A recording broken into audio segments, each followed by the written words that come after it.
All right, so today we're going to be chatting a little bit about what is the purpose of an eating disorder recovery meal plan in our eating disorder recovery journey, and what is that going to look like?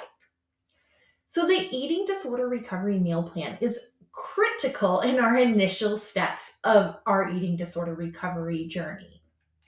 A person with an eating disorder is actually not able to often experience hunger and fullness sensations, or their hunger and fullness sensations are deeply skewed. They are not at the normal parameters of what that individual would actually need to properly nourish themselves. And these hunger and fullness cues simply cannot be trusted. So, with an eating disorder recovery meal plan, we are enlisting the help of our medical team, most notably in this situation, our eating disorder dietitian, in order to help us to properly nourish, as our body is no longer able to provide us with these appropriate signals. In addition, our mind has been altered by our eating disorder. So, for example, our brain neurotransmitters are no longer firing at the appropriate rate. And for some individuals that have a long-standing history of malnutrition, our brain size might actually be decreased. So, what this means is we actually, as a person with an eating disorder, cannot physically make appropriate decisions about what we need to properly nourish our body. And this is where the eating disorder recovery meal plan really becomes critical. An eating disorder dietitian will help you to develop a meal plan that is going to not only meet your nutritional needs, but also meet any needs for weight restoration and potentially any overshoot weight that you might need. As a person recovering with an eating disorder, a plan can feel both scary and also like a form of security. So it's very scary in the sense that your dietitian might be asking you to consume a lot of foods that feel really scary. A lot of foods that your eating disorder is saying, these are off limits. These foods are just going to make you super fat. They're going to make you super unhealthy. And we are just creating a big X through these foods. We do not want to have any of them. While at the same time, our healthy self is saying, hey, I am suffering. I know I need help, and I'm going to enlist this dietitian. And while it feels scary, these are the new rules. And this is what my dietitian and my healthcare team are saying that I need to do in order to keep myself safe. So we're kind of having this competition between our healthy self and our eating disorder self as we are implementing the meal plan for eating disorder recovery.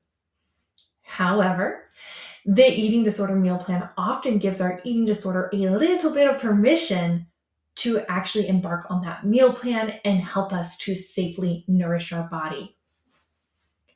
Another role that the eating disorder recovery meal plan serves is that it's going to help us to safely re-nourish.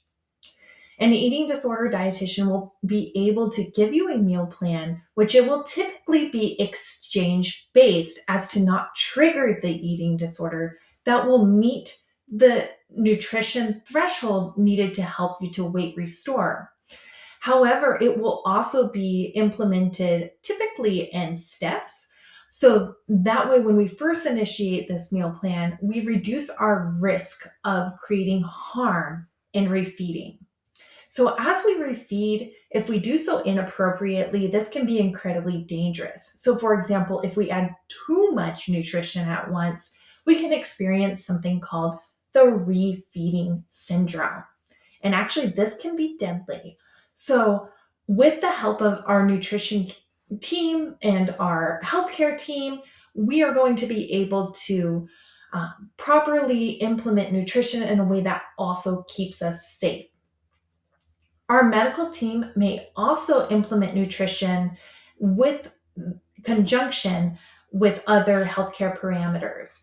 So, oftentimes, if we have been at a very, very low calorie intake, it might be necessary to do lab work once or twice a week with our primary care provider in order to prevent the likelihood of experiencing something like refeeding syndrome or other uh, health risks. So, that is another purpose of the eating disorder recovery meal plan. With the eating disorder recovery meal plan, we should also enlist the support of other caregivers, friends, family, or spouse, if we're comfortable with this, to help us to put this meal plan in place. Meal plans can feel very scary. They can produce a lot of anxiety, depression, potentially body dysmorphia, and they can leave an individual with an eating disorder feeling scared and hopeless. So, having somebody on your support team, such as a parent, as a spouse, as a good friend, or a roommate that is willing to help you engage in the refeeding process, can really help you to implement this meal plan successfully in a way that can help you to reduce anxiety around meals and snacks.